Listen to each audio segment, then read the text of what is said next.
Today, I don't know, I didn't have such, I can hear myself, so it sounds weird. I asked to take this topic, so maybe I will expand a little bit and I will speak more about something. I will share my ideas, you will share your ideas, because there is no right way how to do it. And it's always a lot of experimentation into trying to define who is my customer. So my name is Eigirdas Žemaitis. I actually work, I started work with innovation since 2002. So I worked in Lithuanian Innovation Center for some years with a lot of innovative projects, innovative ideas. And I graduated PhD at Vilnius Tech University, and my topic was innovation. So basically, I deal all my life with innovation in general. And then I worked at almost all business universities, Vilnius University, Mykolas Riomeris. Now I'm working in ISM as a program director for Entrepreneurship in Tech program, so that's a new program. And I also worked in Art Academy, in Music Academy. I teach students almost everywhere. So basically, now when I go in the street, sometimes I meet people who graduated 10 years ago and they said, "Hello, teacher." I said, "Who are you?" Basically, I spend time with a lot of young people and taught a lot of topics, but my specialization is innovation management. So that's my core, but still I do a lot of courses related with the game industry, with game design. I work with the product designers and teach them a bit entrepreneurship in the art school. So that's something about me in general. So I like teaching actually, and that's my job. That's my business. So today I will run a little bit through this step of the customer, but I will also speak more from the innovation perspective. When you build a new stuff, how to search some customers and so on. So a little bit introduction, who are you? I would like to know exactly who are my listeners. If you can say a little bit short your name and maybe what kind of activities you do, what kind of business you do, because I understood that you are business people or you have at least some ideas about what to do. So if you can shortly give me a glimpse with whom I'm talking now, it would be really nice. So maybe I start from you. Yeah, you're kind of optimistic saying that we already do, but I don't do business at the moment. Yeah, but activity, I said activity. No. Well, funnily enough, I do teach business at a high school, at the International School of Vilnius. So, but I've always had some ideas, so I felt like I needed some structure to just basically put my ideas to work, and I think having this kind of course gave me a little bit of that structure where I don't prioritize my primary work over like doing something that I want to pursue maybe in the long term, like some of the ideas that I have. So basically, yeah, I'm teaching business, but I haven't really, well, I've done business some time ago and I failed in business some time ago. So this is my kind of second try to develop an idea. I perfectly understand you, because I always say to my students, because they ask me, you teach us entrepreneurship, what you have done? And then I said, you know, the real entrepreneurship are doing business, but they cannot teach people. If you invite entrepreneurs to teach, they are failing because they cannot teach people. And I said, everybody should choose their own path. So my business is teaching. Because those entrepreneurs, they are doing business, they never come back to universities to have full courses, to teach students and something like that. The question remains whether teachers can do business, like the other business, like not as teaching, but actually... Yeah, they can do, but if you do perfectly teaching, so why not to focus on what you do perfectly? So that's a very interesting story. It's something like I have the same things. Very good. Thank you for sharing. Hello, my name is Erhan Turgut. I am from Turkey. I have been living in Lithuania for 3 years. I have online retail shops around, it will be 3 years almost. At the moment, we are selling our products B2C, directly to customer. During our experience, we saw that there are some people around the world who want to buy our products wholesale. So my idea is to sell our products B2B, wholesale. Okay, okay. And what kind of products you can say? We are selling Lithuanian jewelry, amber. Okay. Good. My idea is to set up a functional website for business owners. Okay, okay. Interesting. Sounds good. Sounds good. But I'm sorry, I was not really polite. I didn't say my name, Janis, yet. Yeah, I listened to your story that I didn't catch this. Thank you. Thank you very much. My name is Deniz Sebastian. I have 2 names. I grew up in Turkey. I was born in Germany. I did some small businesses in Turkey. I was selling clothes, t-shirts, and shoes mostly from Instagram. It went well for a while, and then it didn't. And now I came here, and I'm planning to sell fun socks, designer socks, in a nice box that I designed myself. And the socks are on the way now. Hopefully they will arrive in a week or so, and we will see. Okay, we will see. Nice story. Nice story. You can try. Okay. Okay. Yes, hello everyone, my name is Anton and I am a newcomer in Vilnius. I am an entrepreneur, I am a startupper. My startup is an online learning platform. Good, sounds good. Yes, as far as my education concerned, I am a product manager. I graduated in ethology in Moscow.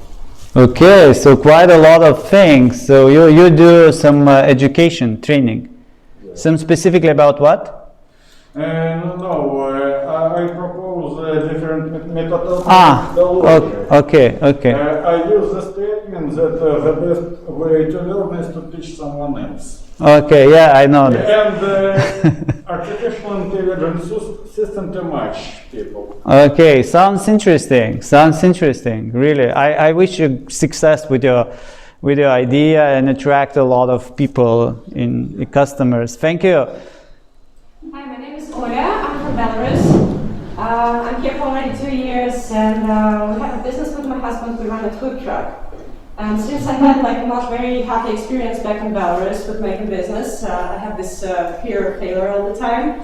And since we're planning to expand, and I have a million other ideas, like now we're running a food truck, but I'm thinking about a book truck, the idea I found in the UK. So since the idea of expanding and the fear of failure makes me learn whatever I can and whenever I can. And I think this is a great opportunity to learn the client, because not long ago I was listening to another workshop, what clients value, and I was very much into this topic. So being here today is the extra part to it. Yeah, I will not tell you a lot of secrets. You know everything. I just tell you, remind you everything. So I guess if you run a lot of businesses, you already know everything.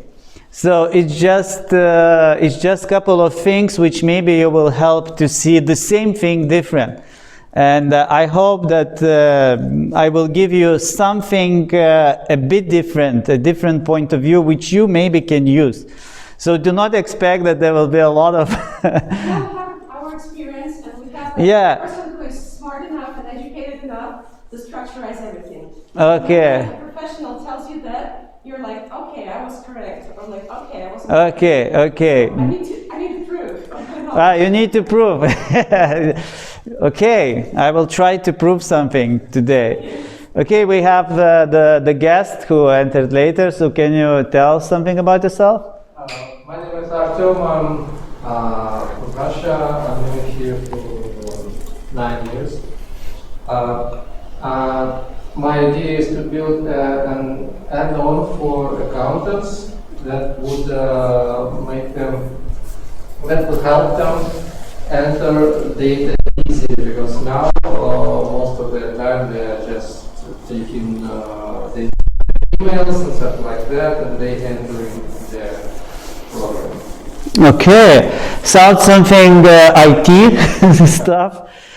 Yeah, okay, so some tech company, which today tech companies are amazingly valued, so let's hope you will implement your idea and everything will be fine.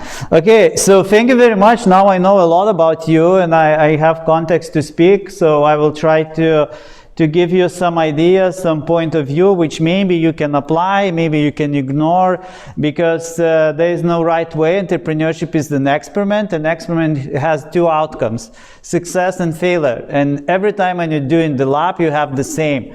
You know, either you will fail, either you will succeed. So it's just experimentation. You cannot say that all experiments are very, very successful. I will not ask my second question how you do it, because you already told some stories, so I will skip, but definitely you already do something. You work with your customers and so on. So today I will tell you two stories. So one story is traditional way. The second story is not traditional way.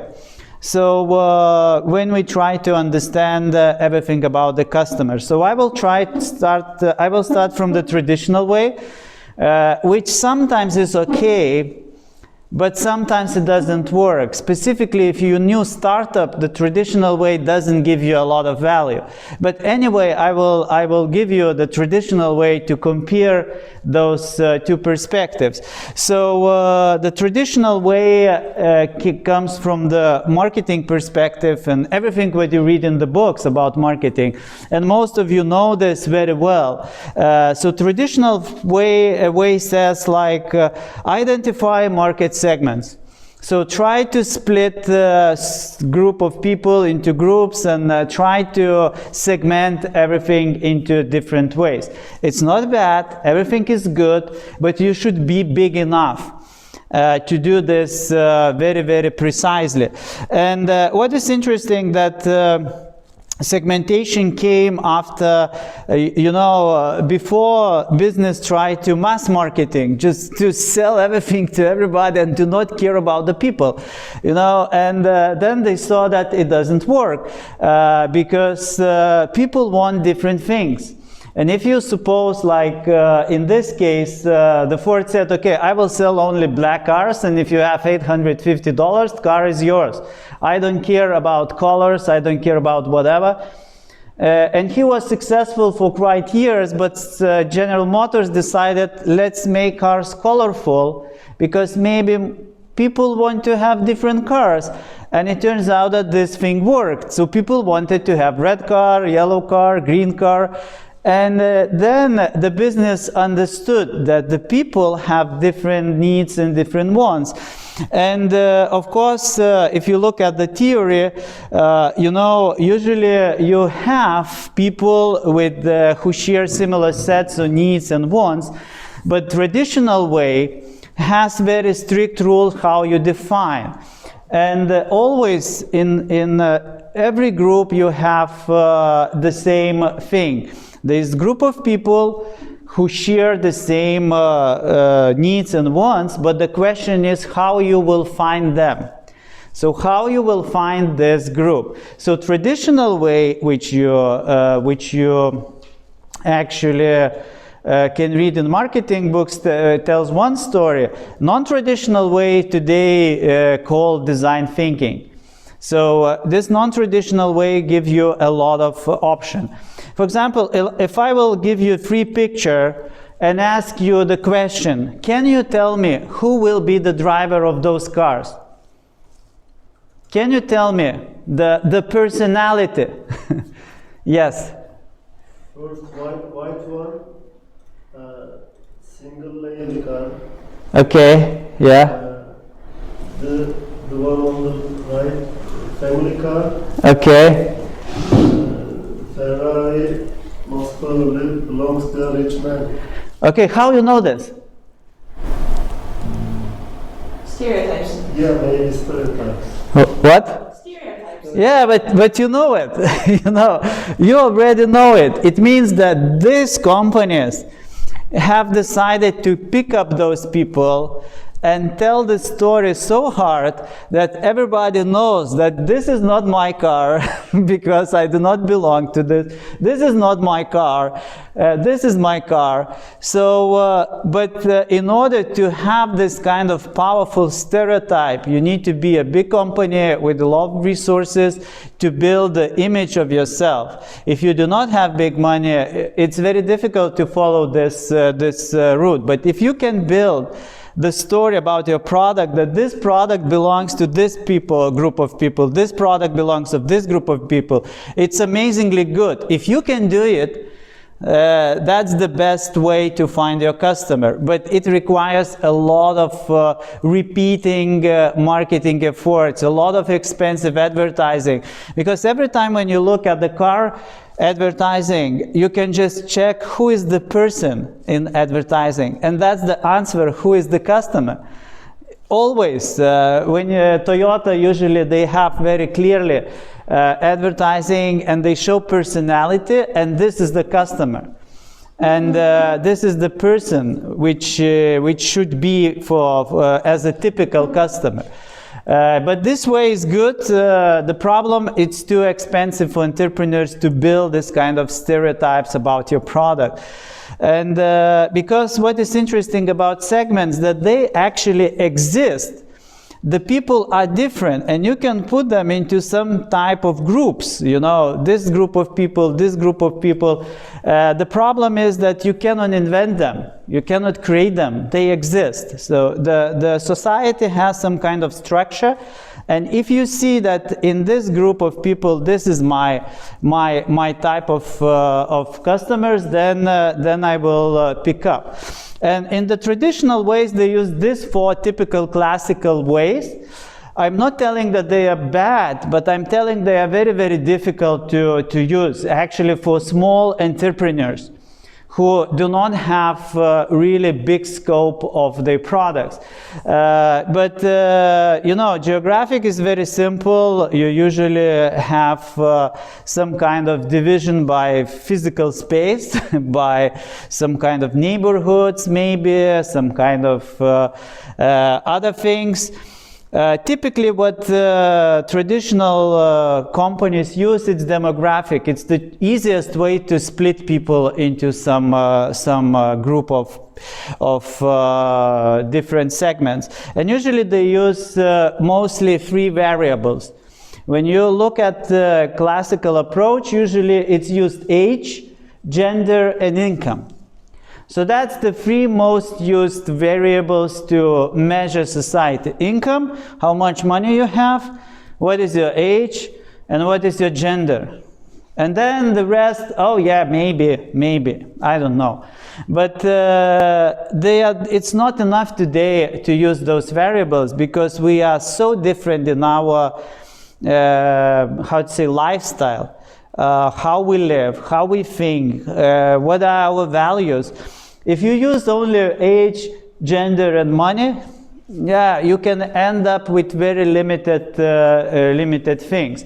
So that's why most companies today use so-called psychographic segmentation, which is quite interesting, but also it has different models how to do. And each company, if you take multinational corporations, they use this, but they have created their own system, how they put people into some boxes. And they do not disclose this to the broader audience. They have their own hidden boxes, and they say, okay, this box, and that box. And what is interesting in this, that you usually divide people in some kind of personality traits or lifestyle, and also some kind of demographic things. And for example, I can give you one model which is need scope. Usually this one is used by in Lithuania by most telecommunication companies. So they use this simple 6 types of people, and it's need scope methodology from one agency, the Gallup agency. So what they have 2 types: V-oriented, ego-oriented personalities, and introverts and extroverts. And what happens in this case? In this case, for example, if you look at the yellow category, extrovert and V-oriented, you always will find students. If you target students, it's a yellow. And what kind of advertising you should show to them? It's a lot of people, usually it's a party, it's a good music, it's a lot of fun. If you look at the mobile phone advertising, you will see that if there is a party, if there is a fun, if there is a jokes, and it's not one person, that's definitely a yellow one. That's for the students. If you look at how to say, group, it's a family. And family is this one. And usually when you look at advertisings which are this, for the family, you will always hear nice music, a very peaceful advertising. So it starts with very slow, easy music, and you calm down, and there's some kind of family members, everything is fine, and so on and so on. So this is specifically for this group. For example, if we take the red one, usually there will be one tough guy. Usually, one tough guy hanging on the wall, with one hand hanging, with another hand having mobile phone and chatting like a cool man, because he's very cool, he has like really cool personality, because there's those people who really want to be super cool. They are very extrovert and ego-oriented. So I want to show myself. So usually you will find in advertising this type of people. So basically, in the mobile phone companies in Lithuania, in telecommunication, this works perfectly. So they balance each advertising specifically to the group out of those six groups. But it's just the one example. You know, most companies have their own examples, how they divide, what kind of criteria for them is very important. Maybe introvert, extrovert doesn't make any sense for them. Or usually group and ego personalities are really important, because there are people who like group thinking, and there are people who are very like, it's me. It's me and it's product for me. I'm a cool man, I need this and that. But this still is very classical. So need scope is very old, very, how to say, proved concept, used in many ways, but still it's seen as some kind of traditional segmentation or traditional way. But anyway, if you're an entrepreneur, you need always to look for some kind of features or variables which are important for you. And it allows you to build this kind of different type of people. But there is another way where I also would like to pay some attention for you as future entrepreneurs or existing entrepreneurs, I don't know how to call. Usually in this concept is called design thinking. And design thinking is some kind of process, or they call it discipline, they call it process. It doesn't have the right name, but design thinking is about matching the people needs with exactly the product which they really want. And this is a lot of different tools, different measures, different instruments, how to do it.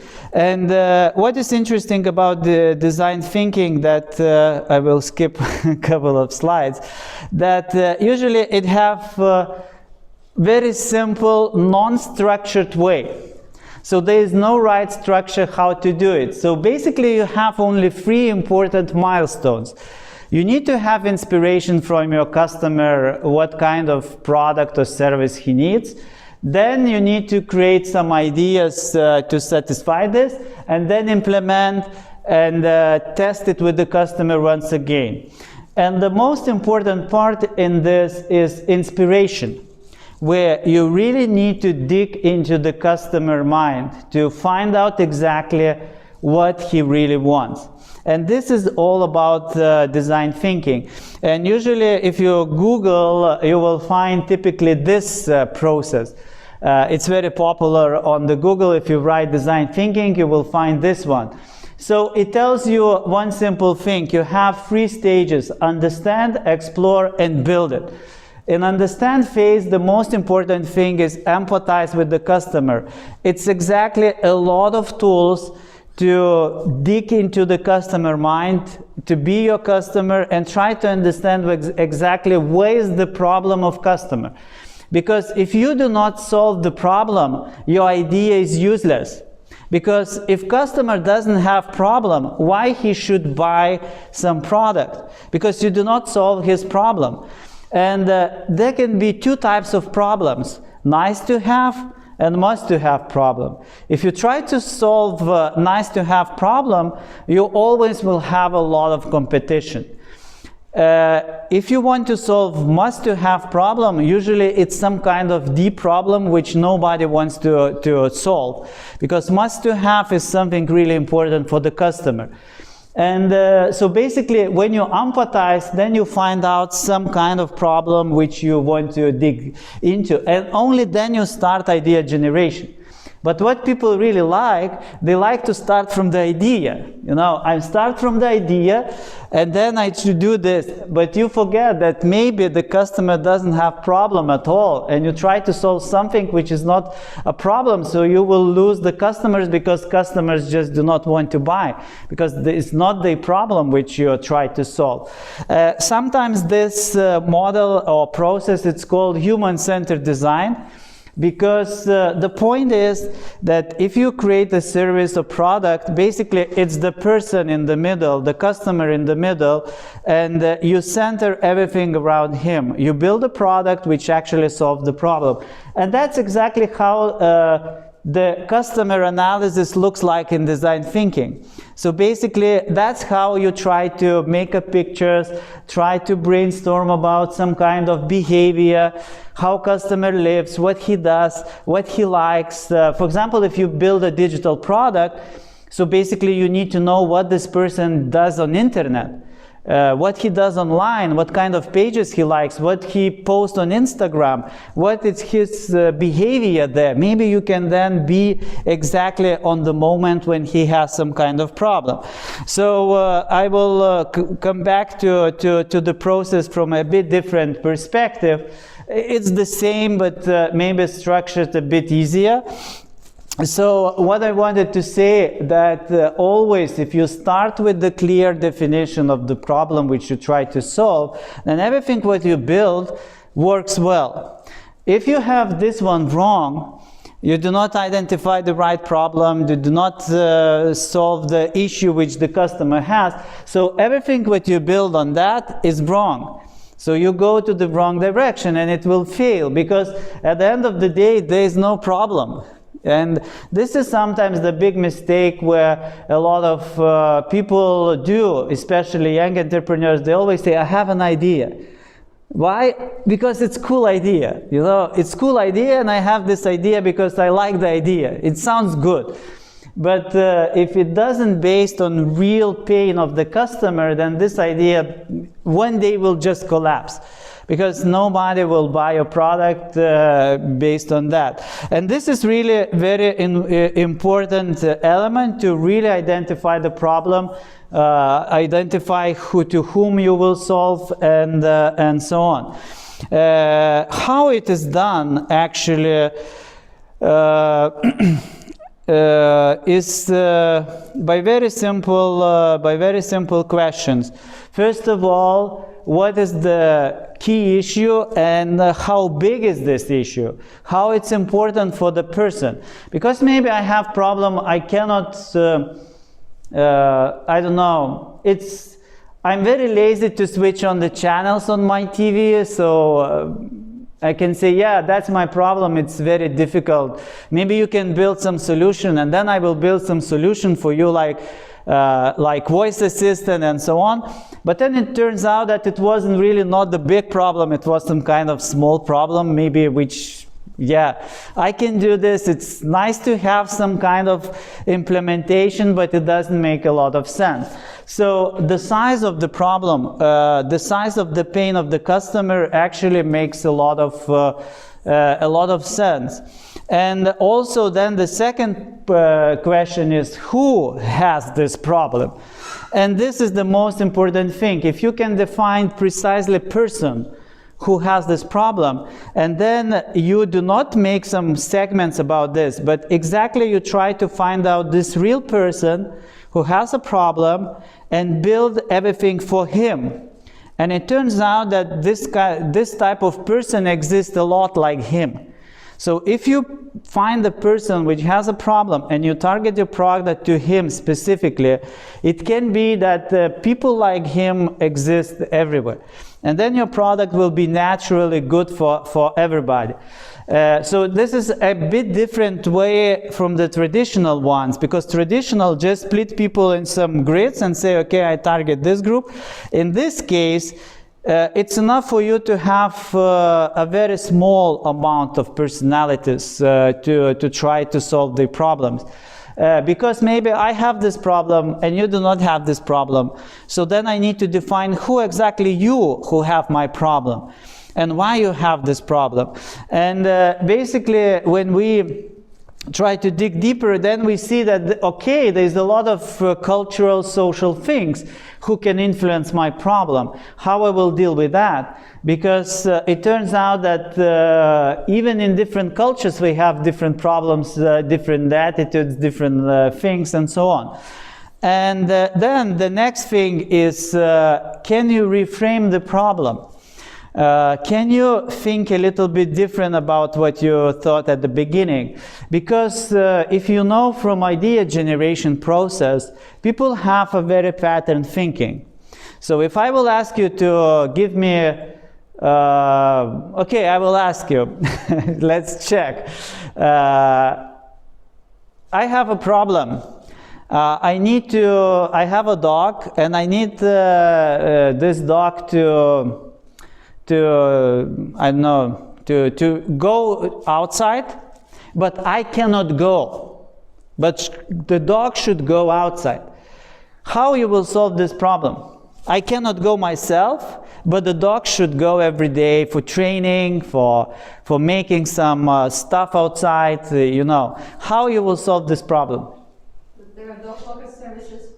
Dog service, very good. And the neighbor's boy. Dog service, neighbors, it's almost the same, okay. We have family members, whatever. So that's the one option. You train your dog to walk by himself. What? You train your dog to walk by himself. Train the dog to walk by herself. Okay, what else? From the Zoom, we are saying platform connecting dog walkers and dog owners. Okay, platform. It's almost like service, but a bit advanced, like this one, yeah. You could collect the dogs in a specific area. What do you mean, like who? Daycare for dogs. Okay, so it's dog service also, like dog care, but it's dog service a bit advanced. Change your job. Yeah, but what? How the dog will go outside if I will change my job? Well, I have a crazy neighbor who refused a very good job because she wouldn't walk her dog down. Okay, so in that case, I can be really like ill or whatever problem, I just cannot walk, okay? So this... Drone. Okay. What else? Zoom saying house train the dog like a cat. What to do? House train the dog like a cat. Okay. House dog convert into the cat. You moved to the village. Yeah. You moved to village. Like get a big yard or something where If you cannot move, what you can do else? You can find a girlfriend or a boyfriend who will walk your dog. Yeah, so that's service, neighbors, girlfriends, so that can be unlimited. It's the same logic for this idea. Because ideas can be different in the sense and can be on the same line. So in this case, it's almost the same idea. So it's not the different. So this is also important when you generate ideas. If this idea falls in the same category, it's counted as a one idea. So I'm asking, okay, not bad, 7. Almost everybody said something. Okay, so surprise, surprise, but even the drone idea always is in the top 5. So basically, it's very typical idea. GPS trackers, then there's this mill for running machine for dog, where the dog can run inside the house, on the machine. It's the typical ideas. And even the catapult, which throws the dog and then bungee jumps back, also very typical idea. That's very dog friendly. Yeah, but it's typical. If we will go till number 10, somebody will say this. Like bungee jump this dog and then bring it back or something like that. So even for you sounds like really something crazy, it's very typical. So we basically have the same perception about the problems. We think about typical problems. And but if you can reframe the problem and from a bit different side, so that's actually the work which you need to do working with the problem. Trying to dig deeper, what is exactly the point? Because if the customer says, it's not efficient, it's too expensive, the customer always says something, I would like to have faster. Okay, no. Can we a bit dig deeper into your faster? Why you want to have faster? What is exactly bad when the service is slower? And then you can reframe, oh, wait a moment, there's not the problem which you said. The problem is a bit different. So the point is that the problems have the same issue like ideas. They are very, very typical, and we have very pattern or, let's say, the stereotype thinking about the problems, about ideas, and this is one of the most important things to get away from this, because the real problem may be mass for variety reason, and we usually see only a symptom, but not the problem exactly. And the point of entrepreneur is trying to really understand this. How to do this? By talking with some customer. So just talking, just asking the question. And the most important question is why? Why you do this? How? Why and how can give you a lot of answers. For example, why you came here today? Why you came here today? What is the reason? To structure the knowledge. To structure. Why you need structured knowledge?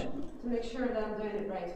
Why it's important for you to be sure that what you are doing, you are right? To succeed with my business.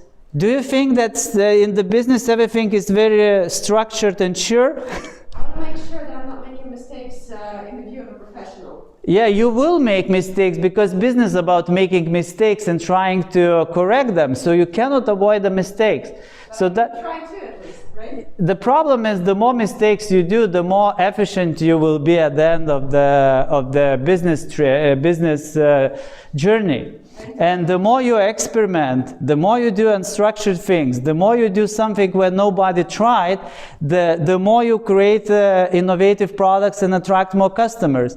If you use the book to do business, it can lead maybe to the everybody does like this. I do agree, but sometimes when it's business, some mistakes are quite expensive.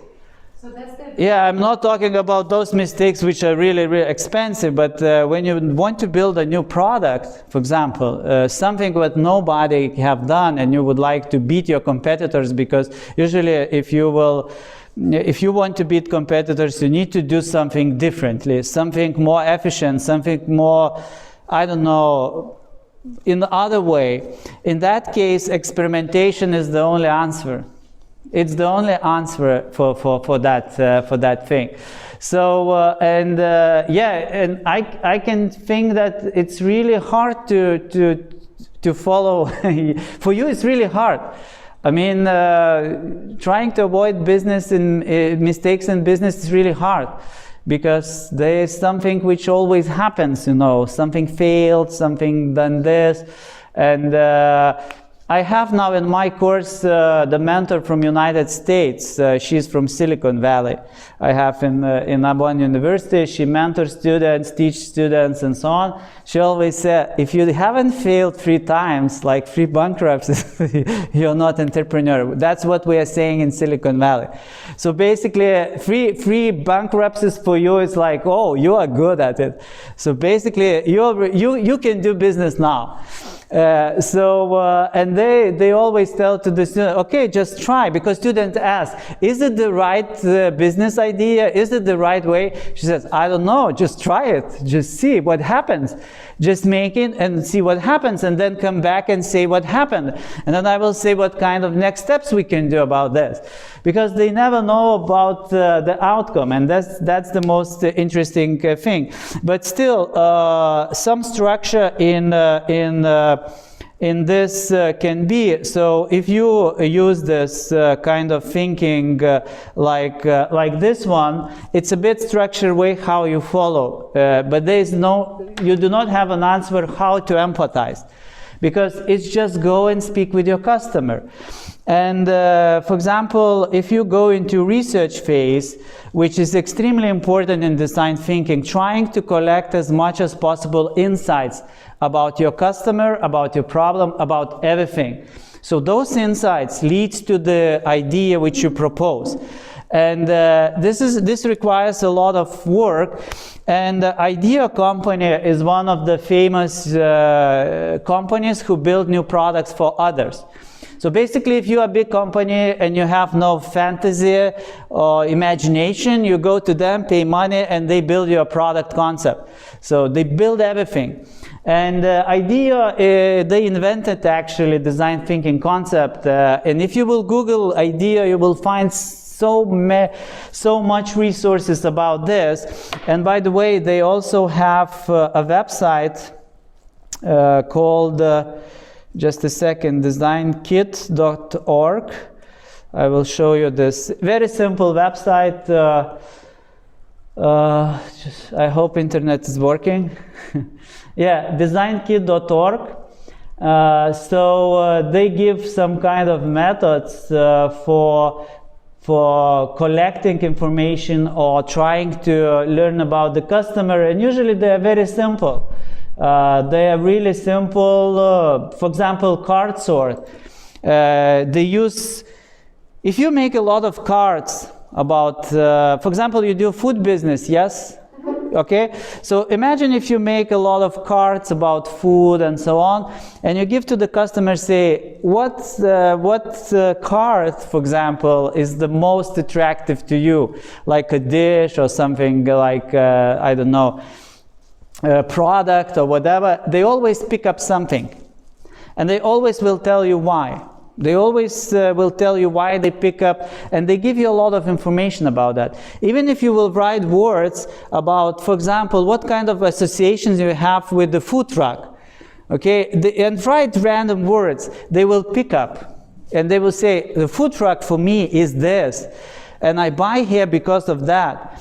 And even those simple things, so for example, if you can do this experimentation very easily. For example, you sell something in food truck, you put some 5 cards about some random words, and you can say, you buy food from me today, how you feel about this? Can you pick up three words which describe the mood today and why you buy? They pick up and they will tell you exactly why. And you will collect a lot of insights from the customers. So you will find a lot of interesting ideas, what they think about you and how they think. And this is a very simple thing. Doesn't require a lot of investment. But it gives a bit different point about this. For example, you will sell nice socks, I guess. You said socks business. Yeah, you just meet random people who maybe you think like it's typical customer. No, it's student, young, old, I don't know who you imagine can buy. And you can also give you why you are buying stocks. You know, what socks means to you. And they will tell you a lot of different stories. So this is a very cheap way to try to dig deeper into the customer mind. It doesn't require sophisticated tools. Actually, they have created so-called idea cards. Those cards, I can give you an example of the cards, so you can.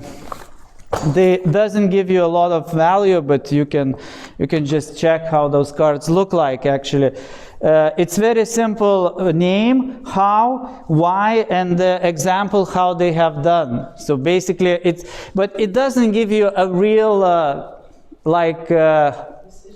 methodology like this is fixed. It's something like, because on the box it's written open for interpretation. So basically, they do not give you something, but there is some kind of tools which they use, and the point, they have 4 categories for that: learn, look, ask, and try. So very simple ways to check your customer. Learn, everything where you collect information. So all the methods which designed to find some information, to find something which is really important. Look is something which is observation. Different ways how to observe people. Ask is a different ways to ask and different persons to ask. For example, what is interesting with the ask, that you can ask, for example, extreme users, the users who hate the product and the users who love the product. And then you try to find the middle, why they hate and why they love, because they are extremes. What is the common between 2 extremes? Because usually in the asking question, people put the questionnaires. Questionnaire is good, is one of the tools to collect information, but it's not necessarily the best. And try is a lot of experimentation. It's simulation of the situation. For example, in the software business, you always try to build a paper prototype. It's the cheapest way. Build paper software and try to simulate, just to cut everything from the paper, how your software or website will look like, and ask the customer what you click, how you behave, and then you have this kind of paper simulation. It's very cheap, but it can test and collect the questions, because the customer will ask, what means this button? Why should I press this one? What happens when I press this one? And then you can see the thinking of the customer. So in the Learn, they have a lot of different tools to do it in this toolbox. So one is, sometimes in the Learn you need to jump from your existing perspective. And for example, long-range forecast sometimes gives you a lot of information, because you can ask the question, how the problem which you try to solve today will be solved after 10 years. So how the people will do the same things after 10 years. And then you simulate some kind of imagination, and then you ask the question, what I can do it now to have something similar like this? What kind of things I can do now to solve the problem? And in that case, they had the problem to design a working space, and they find out that the biggest problem for the offices is the view from the window, because in most of the cases the offices are in very industrial areas with the next office building. So they said that in the future you can just switch on whatever view you want to have. So you can have a beach, you can have something like that. And then they ask question, what we can do now to help people to have something interesting through the window. Another tool which can be very useful, work with the errors. Try to dig deeper into the problems, what can fail.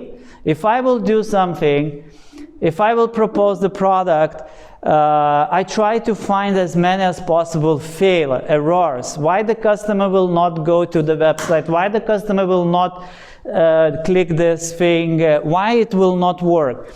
Another most important tool is character profiles. It's the classical tool where you select the real people, not segments, not mystical persons, real people. Like, for example, you can be profile. And then I will say your name, what you like, where you're from, what your hobbies, what you do, what is your relationship with the problem. For example, if I would like to improve the music service, and I will say you are a Spotify customer and you listen Spotify, then I will try to select a lot of things. What you listen, how often you listen, what you like, what you dislike, what you do online, and so on. But it will be you, a real person. And then I will build a product for you, just for you. And it will be like there will be more people like you who really will like this product. And for example, when the people try to research the problem, I had one experience from the airport. They had a task to improve the airport asked the simple question: how we can make more money from our customers? That was the task for them. Okay, and then what they have done, 4 months, they spoke with the people. They spoke with the people, what they do in the airport, what they do there, and so on. And they find out that there are 7 types of people who travel at the airport. And the most important for them was those travelers who travel like business trips, and they are so professional that they go at the airport exactly on the time, not to spend so much time there. They are like clocks, you know, because you travel like 1,000 times, you just go like a machine and you do not go anywhere. It's like this. So they said, if you can attract those person and give them something that they will stop and will pay money, the rest will follow. So you just need to create something for them, for those professionals, and if they will just spend money, the rest will spend more money. So this is, they gave them advice. But basically what they have done, they just said, okay, we 4 months spoke with the people daily, sitting and asking and talking about the airport, about habits, and then they categorized the answers into the profiles of the people. And it's actually works in most of the cases. It's really very good tool trying to build those profiles.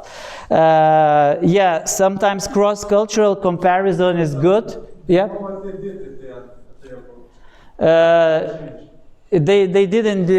They didn't propose the idea.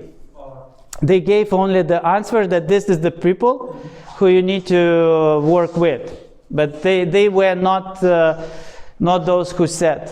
But he didn't said, maybe they proposed something, but he didn't said this, because we invited him from Sweden. He was a guest lecturer. He told the story how they done methodology, but they didn't told about solution. Oh, that's a good question. I needed to ask the solution. Is it because of that we have to go 2 hours early to the airport or something? Because of that, what? That we have to go to the airport like 2 hours early or something. No, not because of that. Not because of that. We go because of the security, but the point is that those professionals, they know precisely when to go. You know, they do not go 2 hours in advance. They go just precisely to be in the plane. They know something which you do not know. You follow the rules, but they follow the instincts. You know, just not to spend time there, because for them airport is something like, you know, like habit. But there are some travelers like tourists who also do not spend money, because for them airport is something like they are sitting, they are watching. And there's another group with the computers who are sitting and working and doing nothing also. Those kind of guys who are just waste the connection, and they usually work in the groups. Like they're sitting 5 people with the computers and they're working somewhere in the corner. But they are not so important as those professionals. Because if you attract them, it's something really interesting, you know, because they have attention like this. You do not look at the shops. You do not go. You just straight to the system. But why are they important then? If they come right on time, that means they have less time to spend money. And if the issue was for the airport to make more money, why them? Because if you attract them, you create something really unique. That it attracts attention of the people who never pay attention to something, which happens at the airport. If you attract something that you will get their attention, the rest of the people will get more attention. So basically, you need to attract the people who do not pay attention at all to something. If you create service or some specific feature, and they will use it, so it will be more attractive for the rest. Because those people just ignoring everything. You know, if you attract the people who ignore everything, so you will attract the rest much more easily to this problem. So that's what they actually said after this research. So I don't know. But it's just a case, just example how you put people in the blocks, in the real blocks, because you spoke with them and you identify. So maybe I will not go deeper into the tools. You can find on the Google, just write down idea cards, and you will find a bunch of the different ideas how to do. Maybe some interesting ways. Maybe I have something from look, from look category.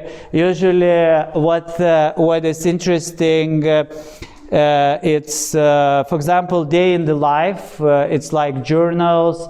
It's like trying to ask people to write what you're doing during your day, and then to find out where exactly is my product can fit in your daily life somewhere. It's a lot of shadowing, guided tour. This is very interesting. So imagine I will give you a simple example and you maybe understand how to use it. Imagine you visit your friend and your friend has new house, okay? And you ask the question, can you make me a tour in your house? I guess everybody had this situation, like you visit your friend and I have new house, and he shows you new house.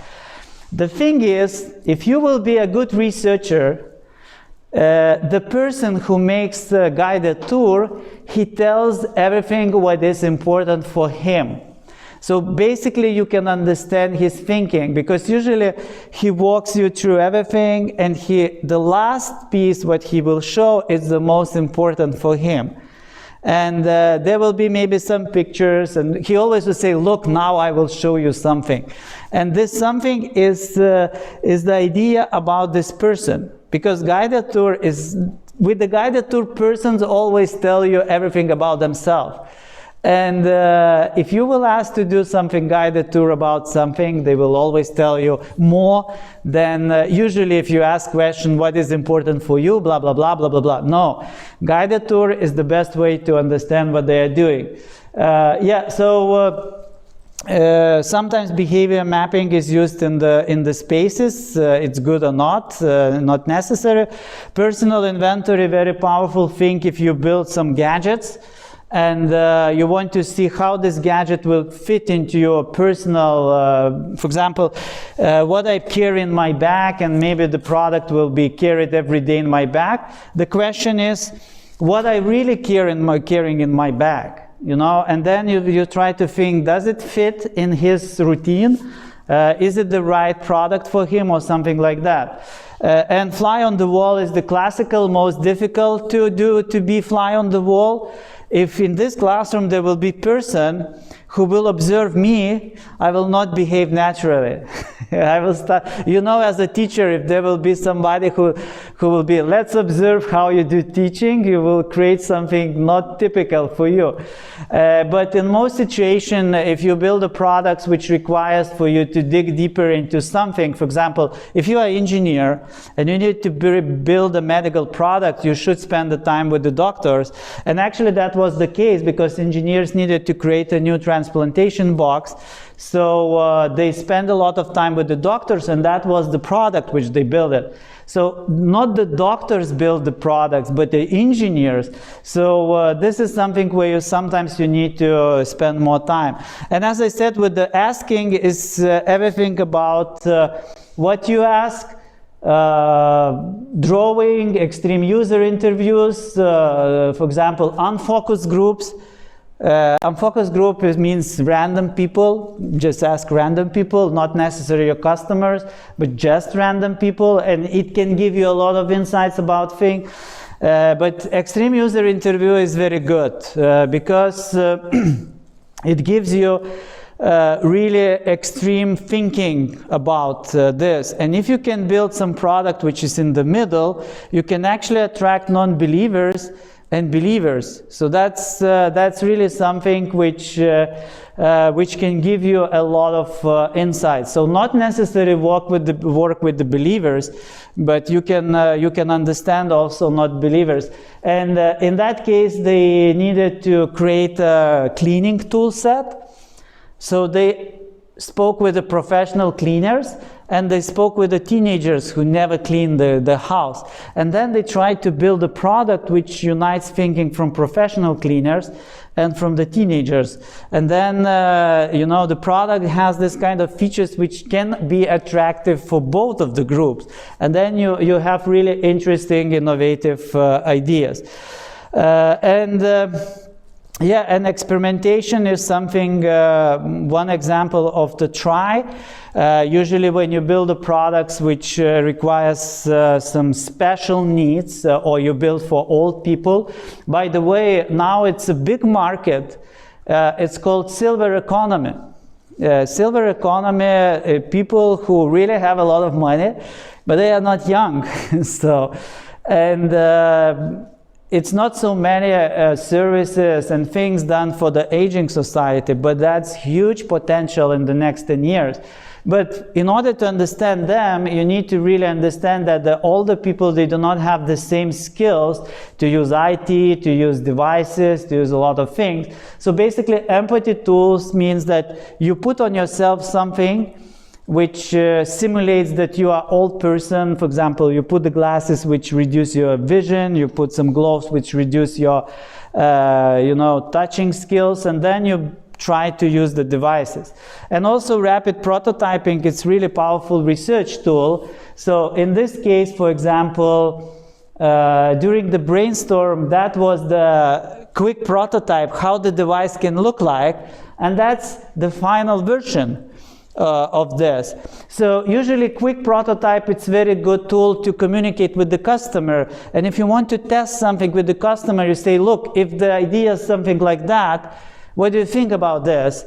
And then they say, okay, yeah, that's interesting, and so on, because there was a meeting with the doctors, and doctors said, we would like to have some kind of device, and the engineers just took some objects and said, like this? Yeah, exactly like this. Okay, now we understand what you want, and we can go into details. So you see there is a variety of different ways how you can approach the customer. There's no one right tool, there's no one right way, but talking with the customer, digging into the customer situation, asking questions, a lot of questions, asking different groups of people. So this is the answers how you can understand who is your customer. And the more tools, the more experimentation you use, the more insights you get from them.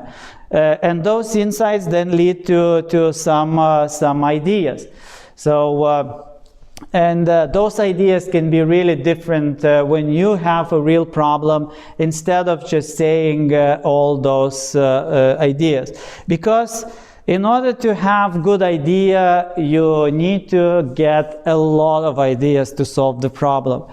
A lot, I mean that basically if you really want to find an innovative way to satisfy a customer and to solve the problem, typically it's about 300 you should have them.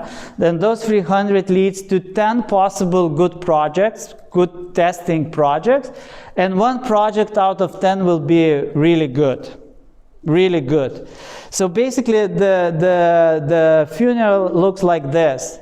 300 everything leads to 10 really interesting projects which can be tried to implement, and only one of them really will be successful. But I'm talking about innovative solution. I'm talking about something which really is not tested, not proved. It's something where you really need to solve the problem in the different way. It's not a casual way, it's not the same way, and so on. Okay, so why it's called design thinking, I would like just to finalize, because it starts from the people.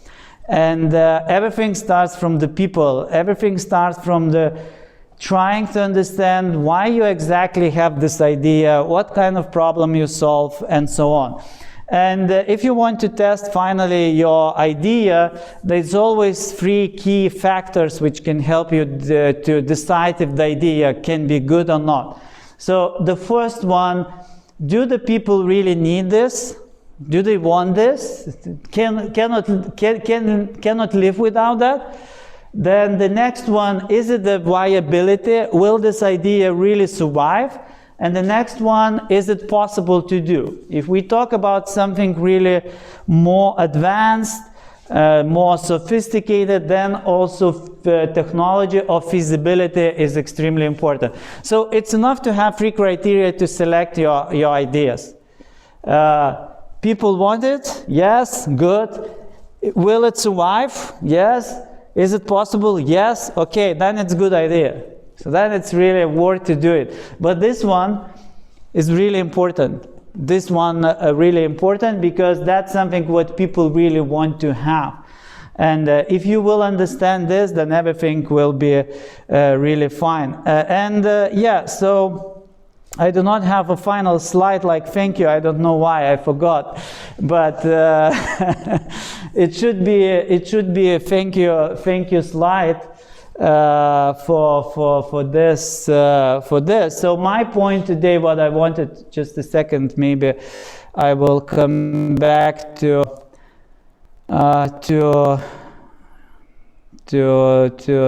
something.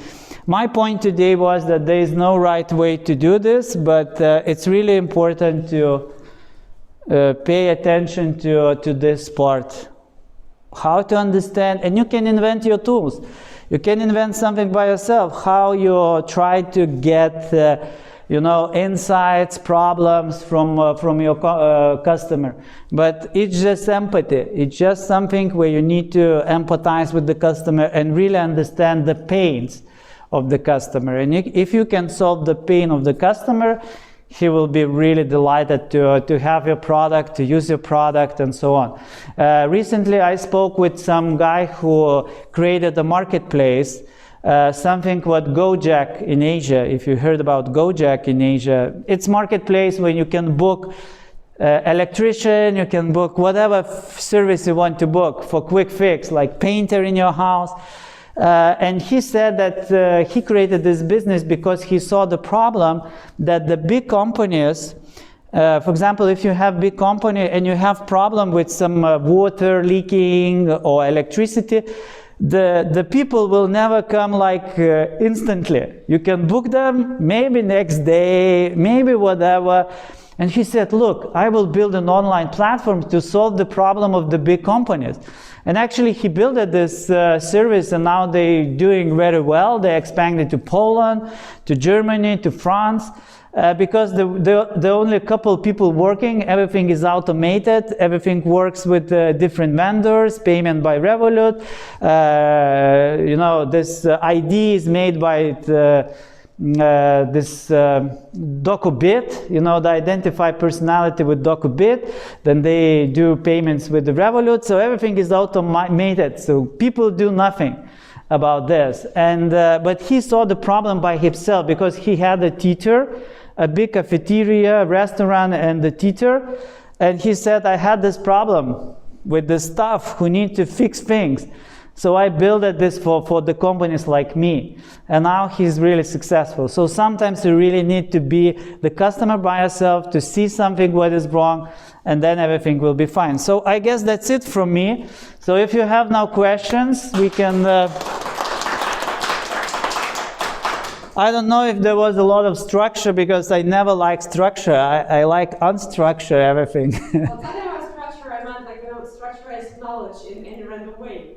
Oh, okay, sounds interesting. I cannot close this. So you have something to ask? Yes. Yes.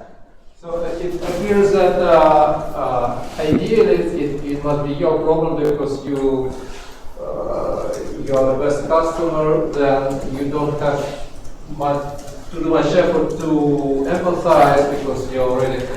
Yeah, ideally it can be this, only if you have a lot of people like you.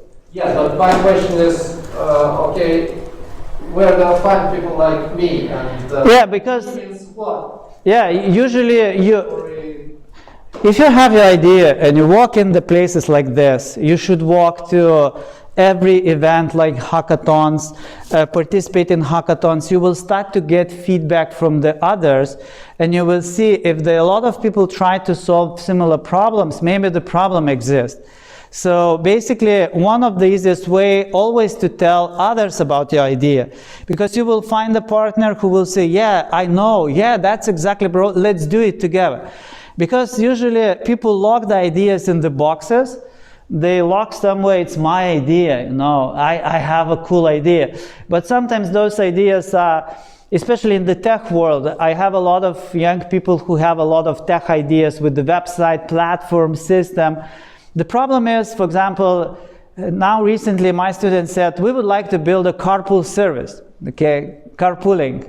I said, okay, how much time do you think Bolt will need to have the same feature with the resources which they have? How much it will take for them to implement the same service like you thinking? And I think, yeah, they can do it faster. So why they are not doing this? I don't know. If somebody is not doing your idea, which sounds really good, then the question, why? Where is the reason that nobody else already done it before you? And that could lead to the answer, maybe it's not necessary for the customer. So sometimes you need to think like this, reverse engineering. If the company which can do your service is not doing, maybe that could be reason. Maybe it's not enough customers, maybe it's not profitable, maybe it's too expensive. But the simple advice, it's this one. You should always speak with the people. Because serial entrepreneurs, I know some of them in Lithuania, they said, usually I tell 500 people my idea and then I find a partner. And then we do implement this idea. But he said, I do not like to develop the idea further. So I sell this idea and jump into new one. And then once again, I walk, I talk, I meet another partner. And then we build the idea. We start to build a prototype. Prototype works, customer buy. I sell it. It's not interesting to be with the idea longer. So his advice was very simple. Go and talk with everybody. And then you will get the insights, because somebody will tell, oh, I know the friend, he tried, it doesn't work. Okay, that's a good insight. Why it doesn't work? Yeah, because that and that and that. Okay, I need to fix those things because somebody tried, it doesn't work. So it's very simple, In the entrepreneurship world, ecosystem is the best advisor for you. The more events you participate, the more people you meet, the more ideas you get, the better you understand that, yeah, it could be good. It could be good. So that's because I work a lot with ecosystem members, and I know that I'm mentoring at hackathons usually, and I have the same ideas. Every 5 years I hear the same ideas. And I tell those guys, do not do this because it's not working. No, we will check by ourselves. And then of course they get a very harsh comments from investors. Investors say it's not good, but still they try it, they try by themselves, even the 5th time or the 6th time. I think that if somebody told you that it doesn't work, you should think why it's not working and then switch this idea or fix the problems why it's not working. So this is what we advise to the young, especially the students who very enthusiastic about everything. Okay, thank you for your question. Anybody else? Something to ask? What you, okay. Yeah, no. Are you still teaching? Where? I'm still teaching whom? You in general in a university or something? Yeah, I have entrepreneurship program and I have entrepreneurship. There you teach. Thank you. There. Where? There. Where? Where? Lithuania. In Lithuania. I had some teaching. I go for Erasmus in Finland. In Chile, I was teaching some Erasmus in Chile. Very exotic place, but usually ISM, Vilnius University. Now Vilnius University I'm not teaching because I teach last season. Now ISM, Art Academy, and Vilnius Tech University. So that's my favorite universities. So you're living here, right? Not somewhere. You're not. Yeah, I'm a local person. Yeah, I'm a local person. Yeah, so, but if you really want to get some insights about ideas, especially tech ideas, if you have some software like your platform, you as well, you should participate in hackathons. Where can I find information? Yeah, that's a good question. Startup Lithuania. Startuplithuania.lt. Is that a Facebook group? It's the website. They have it on LinkedIn, for sure. I don't, but it's better, go to their website, and it's very good website because they have just a second. Start Up Lithuania, I guess. Just a second. Yeah. So everything is in English, and they should have. Wait a moment. They have, a lot of opportunities, a lot of events. You can, this is events, press accelerators, and you can find a lot of different topics, this, and that. They are very good. Is it government project? It's government, but it's very innovative government. I mean, they, together with the entrepreneurs, they build a system, and usually it's very innovative. It's this startup community, and everything is in English. So everything is in English. So you can find a lot of networking here to those events. If you go, especially hackathons, it's very good. You can come with your idea. You can. In my opinion, hackathons mostly to hiring people. No, hackathon is to test your idea. Yes, but as official, non-official is... Not necessary. Vilnius Hackathon, for example, Hack for Vilnius City, they give a lot of city problems to solve, and they give a lot of prizes for that.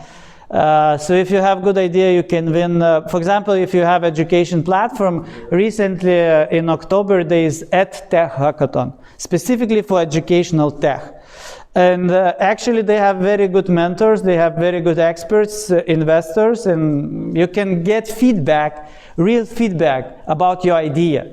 Is it viable, or is it something that they will say, okay, do a bit like this, or something like that. It's the best way to test your ideas, to get really, especially tech ideas. It's not good testing normal ideas, like, for example, food truck. It's not good, but if you have digital tool, it's very good to test. And you can find the people who really believe in your idea, who you can collect some group mates. So that's something you can try.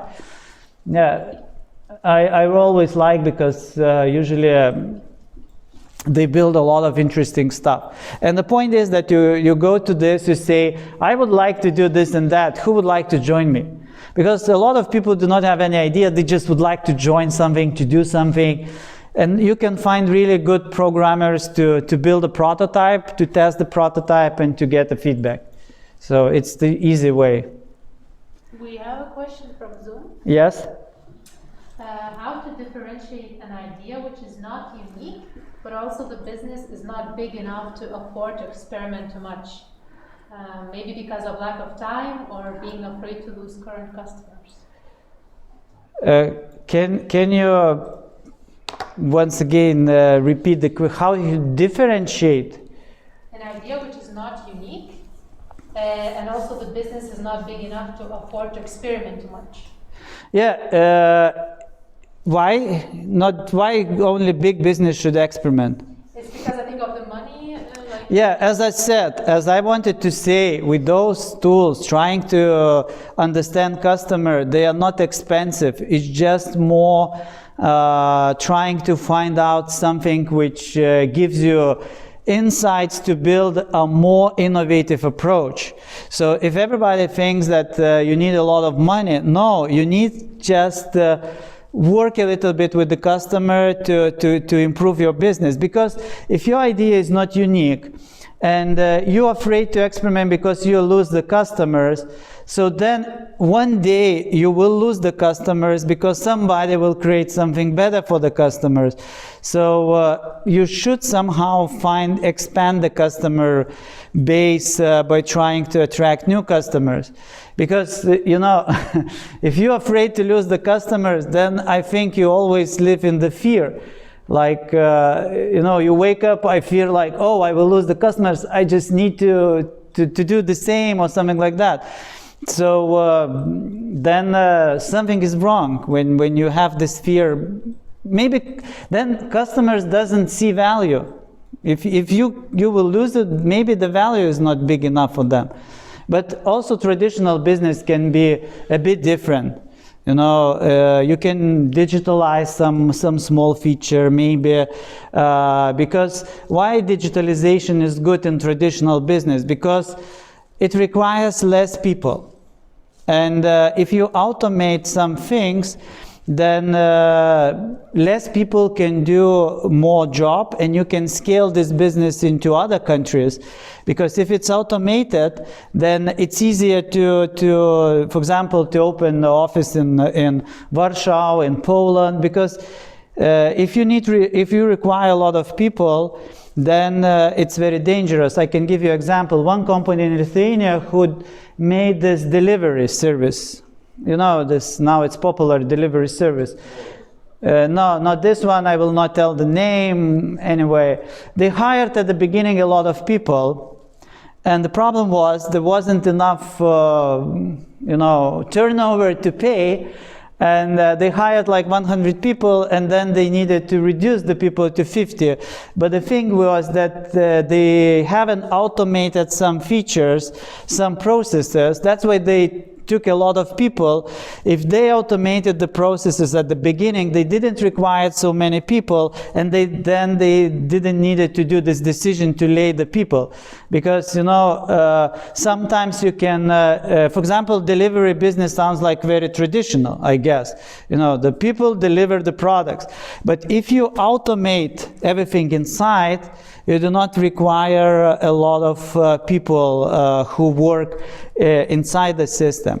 So it can be maybe a possibility to automate something in finances, payments. So I don't know if I answered the question. The person is not here, we can talk in real life. I can ask the second question. That was only one? Yeah. Oh, very good, very good. Yeah, because you answered it, yeah. Okay, thank you. So if you are a small business, it doesn't mean that you need to stick to the smallness. You know, it's not necessary. Okay, thank you very much for this late evening spending here. So if you need something, you can always Google me. Yeah, I'm not a hidden person, so you can find me everywhere. Okay, thank you. It was really nice evening. Have good luck with your business ideas.